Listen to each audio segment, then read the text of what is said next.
नमस्कार दोस्तों, मैं मेरे YouTube चैनल पर एक बार फिर आपका हार्दिक स्वागत करते हैं। PGCL टेक्नीशियन का पार्ट नंबर 3 क्वेश्चन नंबर 51 से वापस शुरुआत कर रहे हैं। ठीक है दोस्तों, तो क्वेश्चन नंबर लेते हैं हम।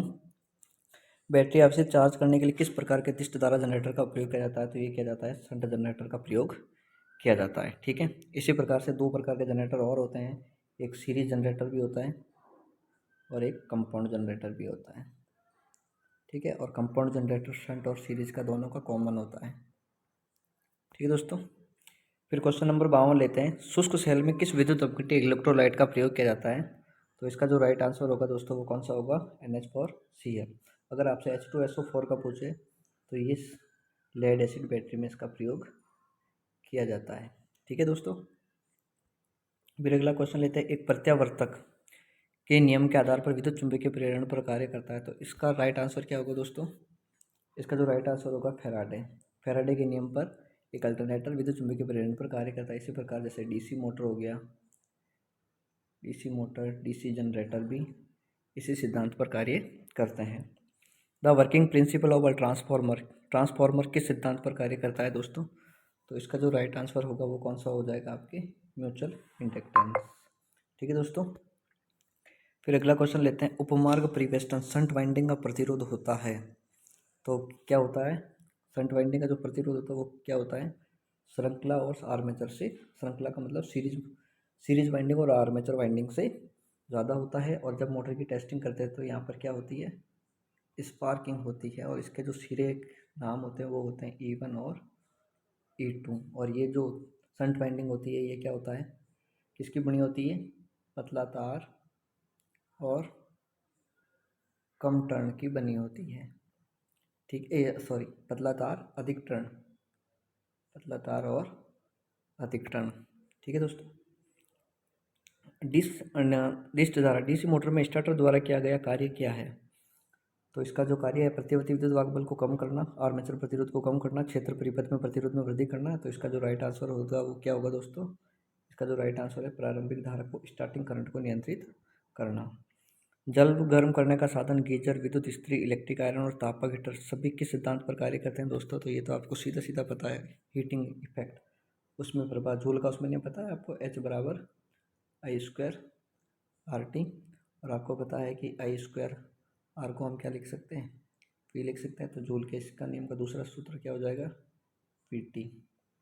ठीक है, और ये तो होता ही है। ठीक है, इसी प्रकार से जैसे रासायनिक प्रभाव की मैं बात करता हूँ तो रासायनिक प्रभाव की कौन सी चीज़ें बनती है? Cell, battery. ठीक है, चुंबकीय प्रभाव मैंने बता दिया, डीसी मोटर, डीसी जनरेटर और अल्टरनेटर। प्रकाशीय प्रभाव सौर वोल्टाइक सेल है ना, सौर वोल्टाइक सेल का भी यूज़ किया जाता है कई बार। ठीक है दोस्तों, फिर आता है सार्वभौमिक यूनिवर्सल मोटर की गति का नियंत्रण द्वारा प्राप्त किया जा सकता है। यानी कि जो यूनिवर्सल जो मोटर होती है इसको आप कंट्रोल कैसे कर सकते हैं? और वैसे इस मोटर का उपयोग आप करते हो AC+DC में। ठीक है, इसका यूज़ किया जाता है टैप किए हुए परिवेष्टनों द्वारा, यानी कि इसकी जो वाइंडिंग होती है वो ऐसे होती है, टैपिंग से इसको कंट्रोल कर सकते हैं। ठीक है दोस्तों, which option represent the correct properties of good? एक अच्छे इंसुलेटर की क्या विशेषता होती है? तो इसकी जो होती है हाई रेजिस्टेंस और हाई डाइलेक्ट्रिक स्ट्रेंथ। और ज़्यादातर इंसुलेटर किसके बनाए जाते हैं? पोर्सिलिन के बनाए जाते हैं। पोर्सिलिन या इसी को बोलते हैं चीनी मिट्टी, चीनी मिट्टी। ठीक है दोस्तों, फिर एक त्रिप्रवस्था धारावाही लाइन के एक संवाहक तार लाइन पर बैठी चिड़िया सुरक्षित रहती है क्योंकि विद्युत आघात लगता है किंतु नहीं मरती। गलत। ठीक है, क्योंकि अभी तक इसको अर्थिंग नहीं मिला। गलत गलत, सुरक्षित रहती है क्योंकि इसको अर्थिंग नहीं मिली है और अर्थ पर नहीं खड़ी है, नहीं तो अर्थ पर खड़ी होने से इसको झटका लग सकता है। ठीक है दोस्तों, electric measuring instrument are divided in 3 mains parts namely. यानी कि इलेक्ट्रिकल मेजरिंग इंस्ट्रूमेंट में 3 पार्ट्स होते, 3 भागों में बांटा गया है। 3 प्रकार के मीटर को बांटा गया है। तो उनका क्या नाम है? जैसे, तो इसका जो राइट आंसर होगा दोस्तों वो होगा आपके deflecting type meter, deflecting type, recording type और इंटीग्रेटिंग टाइप। ठीक है, in a single phase repulsion motor the power factor is, तो एक रिपल्सन मोटर एक ऐसी मोटर होती है जिसका पावर फैक्टर और स्पीड हाई होती है। ठीक है, अगला क्वेश्चन लेते हैं। How is pole which calculated, calculated को आप किस में मापते हैं? इसका जो राइट आंसर इसको वाई से डिनोट करते हैं, S upon P. Number of float, number of poles, यहाँ पे देखो number of float, number of poles. ठीक है दोस्तों, और भी इसके सूत्र बन सकते हैं, ज़रूरी नहीं अपने से ये पूछें कि वाई बराबर एस अपॉन पी, पी पूछें तो वाई अपॉन एस, ठीक है, और एस पूछें तो वाई इंटू पी। 3 प्रकार के फॉर्मूले बनते हैं। एचआरसी फ्यूज का क्या कार्य है? इसका नाम से ही पता चल रहा है दोस्तों, हाई रैप्चरिंग कैपेसिटी। तो इसका जो राइट आंसर क्या, उच्च विदारक क्षमता वाला फ्यूज। क्वेश्चन नंबर 65, हाइड्रोमीटर का प्रयोग सेल के परीक्षण हेतु किया जाता है, किसके परीक्षण के लिए? तो इसका जो राइट है आपेक्षिक घनत्व, स्पेसिफिक ग्रेविटी। ठीक है,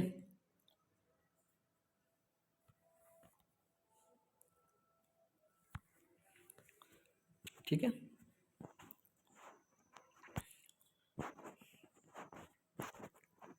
फिर इलेक्ट्रॉन के प्रवाह को आप क्या कहते हो? इलेक्ट्रॉन के प्रवाह को आप कहते हैं धारा, है ना? क्या कहते हैं आप? धारा कहते हैं इसको। क्या कहते हैं आप? धारा। तो प्रतिरोध रेजिस्टेंस का जो रेसिप्रोकल होता है वो क्या होता है आपके? क्वेश्चन नंबर 68, प्रतिरोध रेजिस्टेंस का रेसिप्रोकल क्या होता है? तो आपको पता है चालकता होती है, तो जी बराबर 1/r 1/ओम इनवर्स। ठीक है, जी का फॉर्मूला और भी हो सकता है, आर की जगह अपन V/I रख देते तो I/V एम्पेयर पर वोल्ट। ठीक है दोस्तों, प्रतिरोध के मुद्रित और प्रभावी मूल्य के बीच को अंतर को क्या कहा जाता है? तो इसका राइट आंसर बताइए दोस्तों तुरंत, बहुत ही इंपॉर्टेंट क्वेश्चन है। तो इसका जो राइट आंसर होगा वो क्या होगा? सहनशीलता। किसी भी निर्दिष्ट द्वारा डीसी मशीन की सक्रियकारी कुंडलियों का परिवेष्टन किया जाता है, यानी कि ये जो कॉइल लपेटी जाती है, वाइंडिंग की जाती है, वो कहाँ पर की जाती है? पोलों पर की जाती है, ध्रुव पोल्स पर की जाती है। एक ज्यावक्रिय साइनसोइडल तरंग का स्वरूप गुणांक फैक्टर कितना होता है दोस्तों? तो इसका आपको पता साइन वेव ये होता है इसका, तो 1.11। ठीक है दोस्तों, ताम्र तांबे का एक तार जिसकी धारा वहन करने की क्षमता ताम्र तांबे के एक अन्य 2 गुना व्यास वाले तार से होती है, तो इसका फॉर्मूला जो हो जाएगा वो क्या हो जाएगा? स्क्वायर। तो क्या हो जाएगी? आई, तो धारा कितनी हो जाएगी? 4 गुना, अधिकतम 4 गुना हो जाएगी इसकी, अधिकतम 4 गुना हो जाएगी। ठीक है दोस्तों,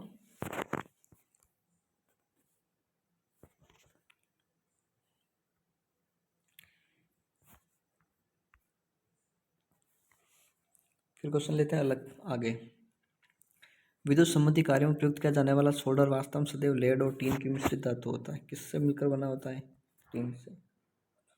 B, winding of a generator has 2 ends, winding of the 3 phase generator has a total of 6 ends, यानी कि 2 वाइंडिंग्स का जनरेटर तो 2 एंड्स, और 3 फेज जनरेटर उसके 6 एंड्स बनते हैं। तो this ends can be connected in any of 2 states namely, तो इसका क्या नाम होगा? तो इस प्रकार का जनरेटर जो नाम 6 सिरे वाला है, तो आपको कंफर्म पता होगा ये जनरेटर जो होता है वो स्टार डेल्टा स्टार्टर का होता है, स्टार डेल्टा डेल्टा। इसमें 6 सिरे होते हैं, है ना? कौन कौन से होते हैं?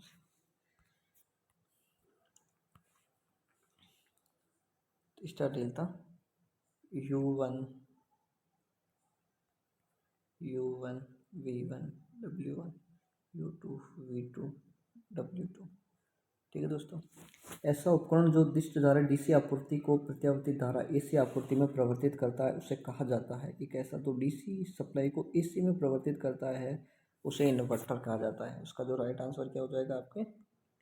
इन्वर्टर। इन्वर्टर, ठीक है, इन्वर्टर क्या करता है? डीसी को एसी में कन्वर्ट करता है, और ज़्यादातर आजकल ही यूज़ किया जा रहा है। और जबकि रेक्टिफायर का क्या काम होता है? एसी से डीसी में कन्वर्ट करता है। आवरण लेमिनेशन की चौड़ाई लगभग होती है, कितनी होती है ट्रांसफार्मर में या डीसी मोटर में? तो इसकी होती है 0.5 mm से लेकर 0.35 mm किसकी बनी होता है? लेमिनेशन लेमिनेट किसकी होती है? सिलिकॉन स्टील से, सिलिकॉन स्टील से। एक प्रत्यावर्तक का सही प्रवस्था अनुक्रम क्या होगा? यानी फेजों का कलर कैसा होता है? तो क्या होता है? 3 फेज होते हैं, रेड येलो ब्लू, ठीक है ना। एक प्रत्यावर्तक सही प्रवस्था क्रम क्या होता है?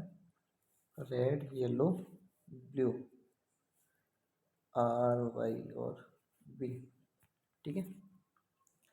दिख प्रवर्तक कंप्यूटर सेगमेंटों की सहायता से एक दूसरे इंसुलेट किससे होते हैं? माइका से, अभ्रक से। किससे होती है? माइका से, अभ्रक से। लकड़ी के जो तख्खारी जो लगाए जाते हैं वो बैटरी में लगाए जाते हैं, ठीक है। और PVC होती है जो प्लास्टिक होती है, पॉलीवाइनिल क्लोराइड, जो क्या होती है? इंसुलेशन केबल, इंसुलेशन जो चढ़ा होता है वो प्लायर पर और केबलों पर चढ़ाया जाता है। प्राथमिक चिकित्सा के मामले में ABC प्रणाली के प्रारंभिक आद्य अक्षरों का पूरा नाम क्या होगा? एयरवे, ब्रीथिंग और सर्कुलेटिंग और सर्कुलेशंस। तो इसका जो राइट आंसर कौन सा हो जाएगा आपके? 3, एयरवे, श्वसन और सर्कुलेशन, परिसंचरण, ठीक है। ACSR केबल वायर में ACSR का पूरा नाम क्या है दोस्तों? तो ACSR का aluminium conductor steel reinforced cable का नाम है aluminium conductor current steel reinforced wire स्टीलिएरा। इसका जो डी ऑप्शन हो जाएगा, इसका जो राइट आंसर कौन सा हो जाएगा? Aluminium conductor steel reinforced wire होता है, ठीक है दोस्तों। एक एकल प्रवस्था प्रेरण मोटर के लिए प्रारंभिक और मुख्य वायरिंग के बीच विद्युतीय कोण क्या होगा? एक सिंगल फेज इंडक्शन मोटर है कैपेसिटर वाली, उसमें स्टार्टिंग और रनिंग वाइंडिंग के बीच का अंतर कितना होता है? 90 डिग्री का होता है। इस प्रकार का होता है। ये Z1 Z2 स्टार्टिंग वाइंडिंग और ये मेन वाइंडिंग है ना, M1 और M2। तो इनके बीच का जो अंतर होगा वो 90 डिग्री होगा। कितना होता है? 90 डिग्री। किसी भी विद्युतीय मशीन में सामान्यतः कौन से 2 मुख्य भाग होते हैं? किसी भी विद्युतीय मशीन में तो सामान्यतः जो भाग होते हैं वो कौन से होते हैं? स्टेटर और रोटर।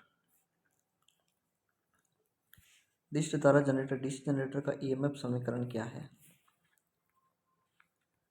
डीसी जनरेटर का EMF तो क्या होता है? 5ZNP 60 × A बराबर EB, ये इसका फॉर्मूला होता है, ठीक है दोस्तों। तो इसका आंसर कौन सा हो जाएगा? E।